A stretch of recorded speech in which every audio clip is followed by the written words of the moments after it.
Hey, running friends. Welcome to the Wrinkled Runner podcast. I'm Sherry, the Wrinkled Runner. I'm over 50 and I love to run wherever I go, but Buffalo, New York is my home. If you are looking to start to run or you're an older runner, this podcast is especially for you, so subscribe now. I love to help people get running and keep running. Last fall, I had my husband, who's also my running partner, help me hang a picture about 4 or 5 months after we had our entryway painted. So it had gotten to what I call the doorstop status, where you just don't see it anymore. And we just ignored it sitting, against the wall for a long time. And I decided, as I was getting the house ready for Christmas time and having a house full of people, all of a sudden it was like a priority that I wanted it done that day. So I don't know if you've ever been there and felt like that. That's where I was. And I was like, okay, this has to be done today. Even though I ignored it for months, this has to be done today. So we were trying to be careful since the wall was freshly painted. And it's a pretty big picture. And he had to go up on top of a ladder, and it has a wire. And so, you kind of put it up against and then try to wiggle it down and get that wire on the hook. But like I said, we were trying to be very careful with it because it's white. It was a white paint job, so we didn't want to scrape it up. So anyway, the ladder decided to go one way at one point, and Dave went the other, and he landed on his left foot. And as soon as he hit, he just started jumping into the living room, yelling about something being wrong. And after he calmed down a little bit, he was feeling the back where his Achilles tendon, is supposed to be. And it just felt like jello, like nothing was there anymore. So we knew we needed to get him to the hospital. And so we called our son, who was out with his wife because we were watching one of our grandchildren.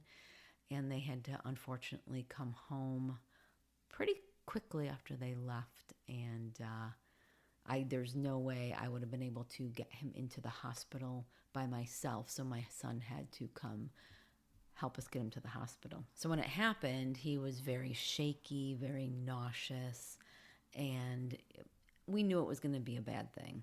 And sure enough, after being in the hospital for, of course, forever, it came back that he had a ruptured Achilles. So then that entered months and months of surgery and boots and scooters and physical therapy. The place we go to was great at presenting options. And when Dave said he was a runner, they said surgery to bring the rupture together would be the quickest way to get him to run again. Remarkably, it is possible for the tendons to grow back together without outside help. But after consulting with the surgeon, that seemed to be the best option that we all thought would get him up and moving and outside quicker. His goal is to be able to run the turkey trot on Thanksgiving, which for Buffalo is an 8K. So that's a pretty significant run if you've ever ruptured your Achilles or if you do any research on it. It's a long haul. We are, when I'm recording this, it is July. He did this at the end of November of 2022. It's a long time to rehab this kind of injury. And so today I'm going to interview him, and we're going to talk about how having a physical therapist really helped him heal faster because they give you certain exercises to do. They see you every week. Even, when you see the surgeon, it's like once every 2 months. And the physical therapist definitely had a better idea of what Dave was capable of and when he was capable of doing it. Now, if he had just had the surgery or just let it grow together, we probably wouldn't know when to get him started, how aggressive we'd be able to be to get him back to running. And, in that case, you can do one of two things. You either do it way too fast, which can invite an injury and you doing it all over again, rupturing it all over again, or being too cautious and deciding you're just going to lay on the couch a year and a half and not do anything. So having someone who was able to see him on a week-by-week basis, take notes, give him exercise, see him on the treadmill, was able to get him running faster than if we had done nothing. So my encouragement to you is, when something happens to you and you can't run, having professionals be able to guide when that can be is to your benefit. And it's also something that, like, for me as a running coach, for example, that is out of my scope of practice. So if you have a running coach or you have some kind of personal trainer or something like that, unless they have a degree in physical therapy or nutrition or in some of these medical type things, it is out of their scope of practice and my scope of practice to be able to diagnose injuries and sicknesses and all that kind of stuff. Now, we can give guidance on that. I'm not going to tell you, if you're a runner and something is achy, just keep running on it or don't run on it or whatever. I can give guidance on that, but our job is to refer you to the proper professional so that you can get to running safely and within what you're capable of medically. And today's episode is going to be about presenting his story and how having a physical therapist has helped the whole situation in getting him back to running. Now he's able to run for 4 minutes and walk for 2 for half an hour. We're actually getting ready to up that a bit, and all of this has the blessing of his physical therapist. So he's cleared to ramp that up when he feels like he can. But consistency for him has been low because of work stuff and just things going on and with life. So he's kind of been hanging out at this 4-minute run, 2-minute walk for a while.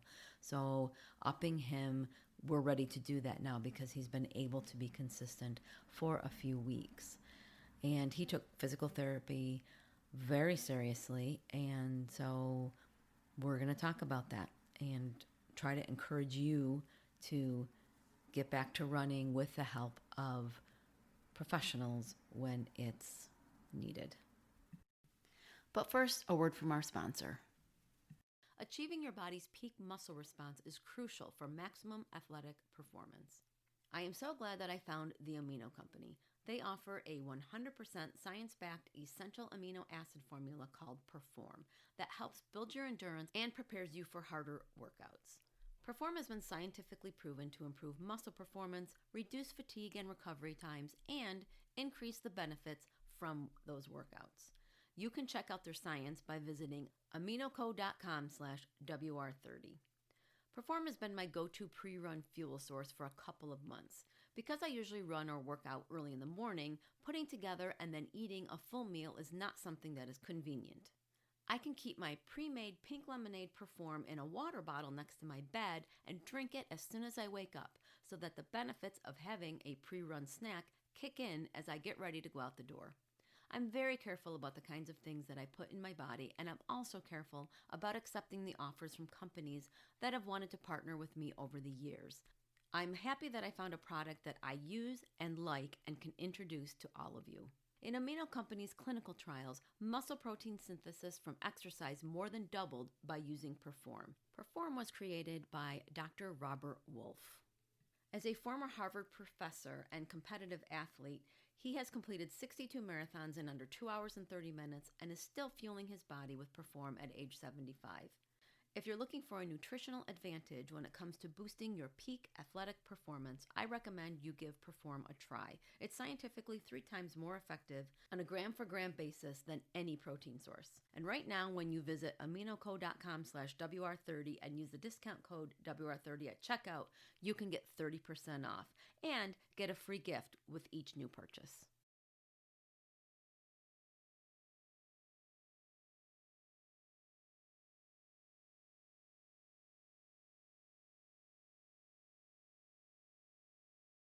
Okay, so I kind of told everybody the story of how this happened, and then you opted for surgery because between you and the surgeon, it was decided that that would be the best option because you're a runner. And so then you started to go to PT and kind of give us like a snapshot of what was PT like in the beginning, and was it, easy? Was it hard? Yeah, PT at the beginning was very basic, and it was simply trying to get range of motion back, but but they wanted no load at all placed on the Achilles. So Okay. I would just have to kind of bend my ankle up and down and left to right. And it was basically exercises like that were just to get me moving again. And I guess the other thing that they did that surprised me was they gave me a bunch of exercises that were actually not directly related to my Achilles issue, but they had me exercising so that I was using my quad muscles, and I was moving my legs in different ways so that I was giving my whole leg activity, which makes sense now that I think about it. But I was surprised at the time because I'm like, well, that's not my Achilles. Ah, And it was you said, did I like it or not like it? I mean, well, I was happy to just be starting to do something with it again because it was beginning to feel like I would never be able to walk without a boot again. So how soon after you had the surgery? So you had the surgery. It was about a month after the Achilles ruptured, right? that's what I remember, about a month. Yeah, yeah. And then you had to be in the boot for a while. How long was it before you started PT after the surgery? I think it was 30 days that I 30 days. started PT after the surgery. It might have Okay. been even faster. It Okay. might have been 2 weeks. Two It might have weeks. been 2 weeks after the surgery. Okay, because I forgot about that. That it was even before you were able to have surgery and all that. You had to keep off of it, and I'm kind of talking about when we want to see a professional as runners and the kinds of people that we may need to see when we're trying to fix an injury. And you had said that you weren't supposed to put any weight on it at all. Now, do you think, knowing you, that had you decided not to have the surgery, which meant you were going to let it heal more on its own and then maybe not have PT, do you think you would have put weight on it sooner than you should have and maybe done more damage? Or do you think you would have been good about it and known what to do? I think I still would have had to go through physical therapy Okay. and would have had the same kind of guidance. And so I would have done what they told me. Yeah. Yeah. Well, that's good. That's not the answer I thought you would have given. Just because I know it as it went on, you started to get a little frustrated with how long it was taking to just get through the rehab.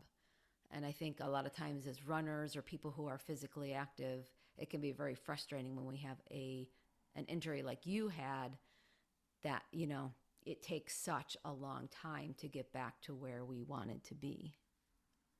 Yeah. Well, it was super frustrating. And it was super frustrating because we have this stupid exercise bike, by the way. No one buy a, what do we have?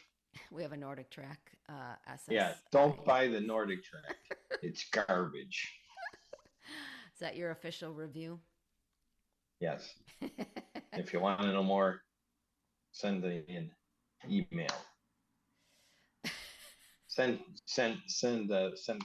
Coach Sherry here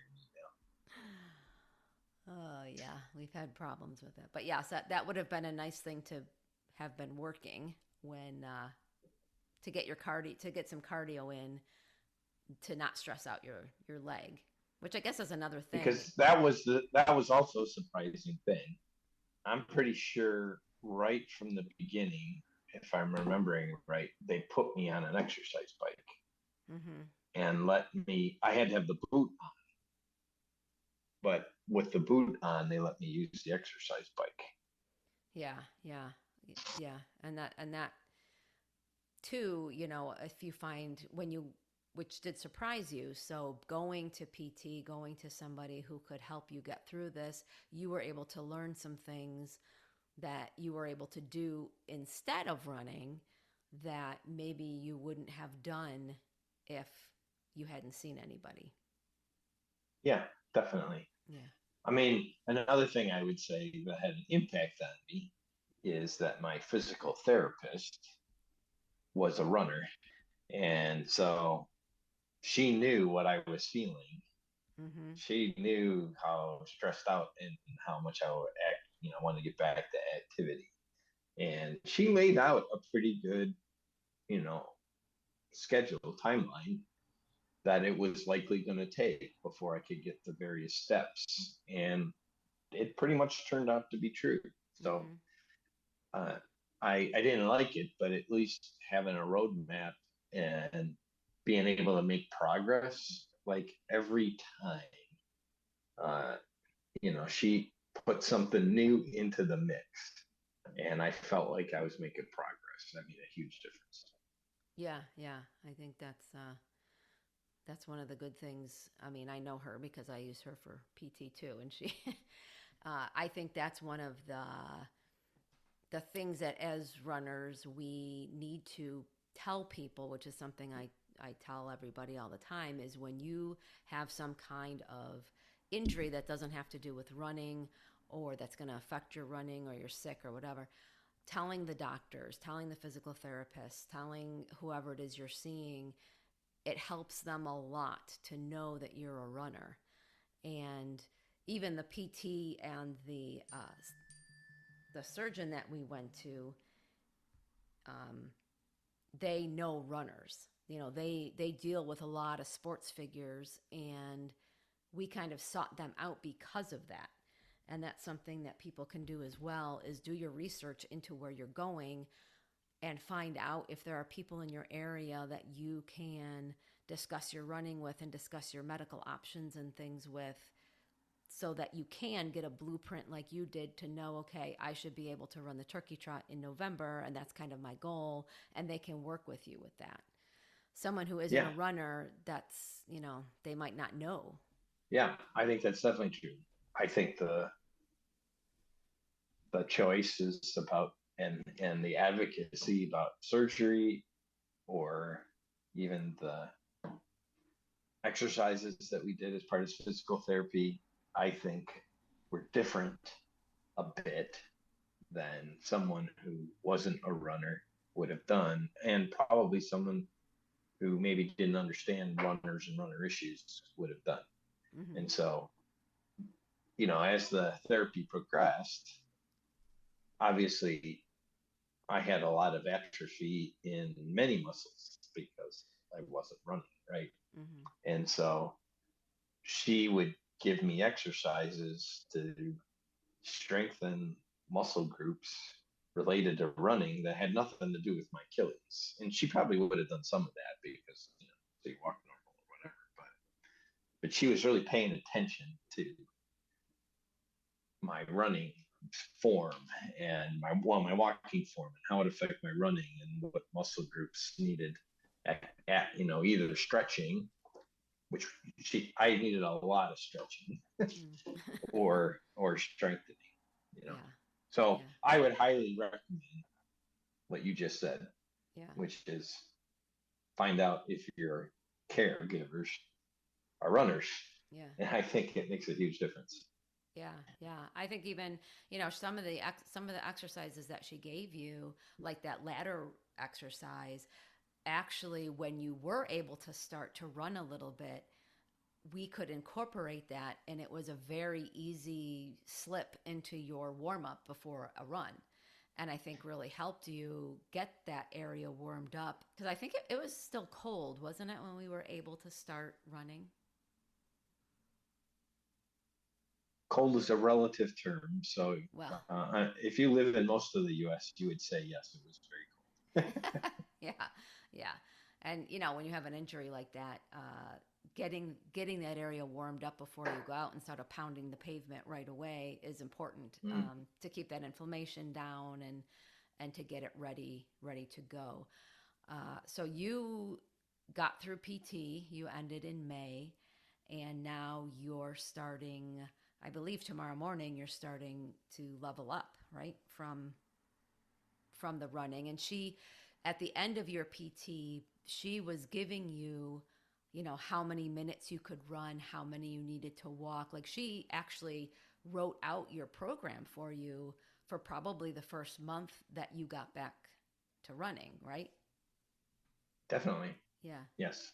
And she was wanting me to be very patient coming back to the process because, right.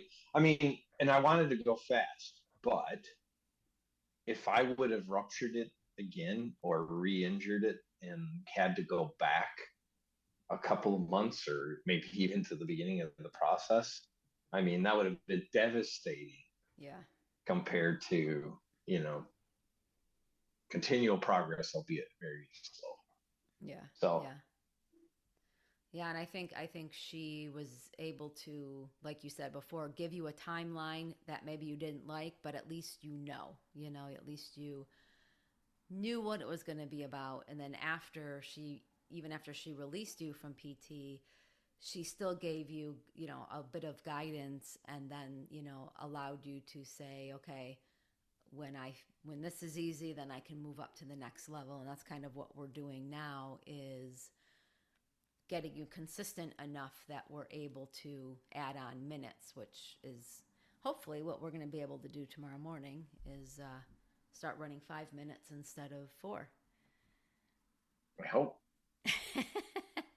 What do you say, Coach? Yeah, I think definitely. I think you had a good run on Saturday, and when you're going through something like that, when you get to the point that what you're doing is easy, then I think then it's time to move up. I think that with any kind of training, that I don't want to see anyone moving up in paces or moving up in, huge jumps of workout things, until what they're doing is fairly they're feeling fairly good about it, and they're fairly easy about it. And what I saw when on Saturday was that you got through that run fairly easily, and even afterwards you said you felt really good, and you felt so much better than a few weeks ago when you started out that 4-2 progression.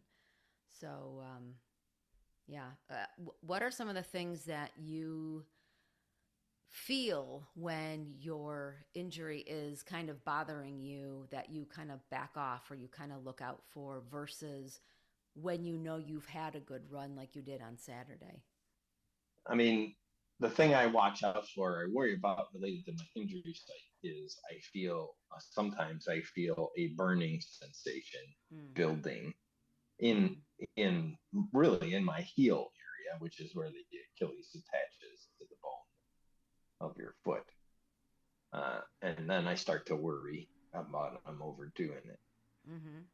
But the thing that I'm been most impacted by is my aerobic fitness Yeah. because I was unable to get the aerobic activity in because I couldn't run for 6 months. Right. And because that dumb bike we have doesn't work, I couldn't get it an alternative way. And so the thing I'm really trying to work is that getting that cardio fitness in, and so that I can run longer and faster. Mm-hmm. Mm-hmm. That's actually the bigger challenge with getting back to running. Yeah, yeah, and staying consistent. I think when you're Yeah, consistent over weeks, you feel better, and you feel like, the run doesn't feel so sluggish, and you kind of feel a jump in your aerobic capacity. But when weeks go by and you're not able to because of work obligations, or, we were on vacation and stuff like that, that really sets you back, I think. It does. Yeah. Yeah, absolutely. And at my age, our age, it takes longer to recover than it used to. Mm-hmm. And you know, when I can only run a pace for 4 minutes, what I used to run a whole half marathon at, it can be quite discouraging, you Right. know. Yeah. Yeah. Yeah. So so it's a you're back to the mental game of you know you just gotta be patient, keep that consistency you were talking about, and it will come. But it's going to be a long haul. And she told me that. Physical therapist told me that too. She Yeah. told me it would take me 18 months. Yeah.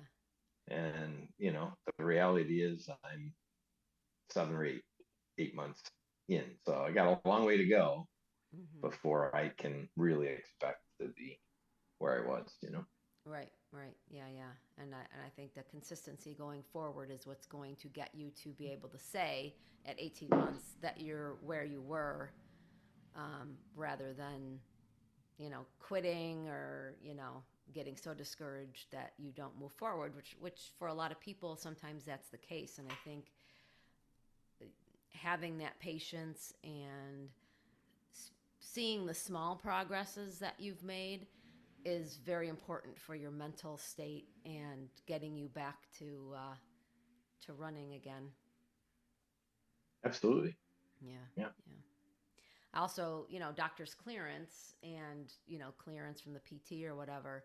I think that's super important too, and something that you were really good about seeking out to make sure that you were able to do the next steps and get to the next level, and not you didn't just do it willy-nilly. You had that blueprint in place so that you were doing it right. And I think so many of us, we just kind of throw that out the window sometimes and jump in and just want to get back out there, and we think we're so tough, and we and we just want to do what we were doing before, which can get us, like you said, you could have been set back to having another ruptured Achilles. And so I think that's very important to always engage our doctors and the people that we see on a medical, from a medical standpoint, to give us that clearance so that we know and we can be confident when we're going forward that we're not going to do damage to ourselves. Absolutely. Yeah. You want to push harder. And maybe that's another thing, right? There are plenty of times when you think, oh, I'm feeling really good, I should do more, Right. Right. you know, and you can't cut the corners, I think, uh, without too much risk of doing damage. So Mm-hmm. Yeah. Yeah. Especially with an injury like you had. I mean, where they even told you, you're going to be susceptible now to doing that, and so you're going to have to recognize those those kind of red flags that things aren't so great in that Achilles, to maybe pull back a bit, or you know rehab it a bit more or whatever. And you should be keeping up with your exercises. That's another thing she was really good at, is picking out exercises that were going to help with the Achilles and enhance, getting back to running, which you need to do, by the way. And incorporating those into a warm up is probably the best thing. But yeah, yeah, well, truth be told, right, I'm making it sound like I'm the perfect patient or student, and you and I both know that's not totally the case. no, but you are doing very well, and I just want to thank you again for coming on the podcast and giving us a snapshot of your kind of medical medical thing here, and just letting people know that medical or professionals will be on your side if you find the right ones to help you with what you want to do. And if that's running, asking the right questions, researching the right things, and doing the steps necessary to get to where you want after an injury or, any kind of rehab situation, that's the way to go. And it's a smart way to go. And you are proof positive that you can get back to running from some of these injuries if the people know what it is you want, and being determined to get to that point and following their advice. You're welcome.